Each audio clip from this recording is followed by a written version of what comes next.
আপোনালোকক আজি দেখাব ওলাইছোঁ কামপুৰৰ এখন সৰু গাঁও চেঙাজান বুলি কয়। তাত আজি বন্ধুসকলৰ লগত অলপ ক্ৰিকেট খেলিলোঁ। তাত কি হ'ল ভিডিঅ'টোত কৈ যাম বাৰু, তো চাই যাব আপোনালোকে।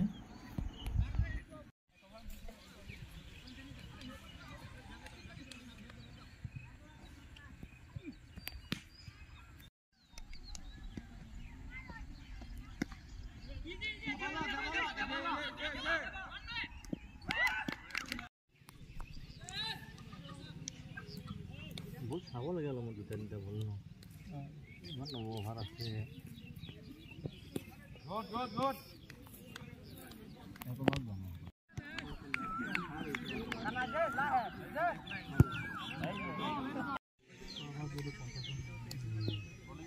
bowling line pe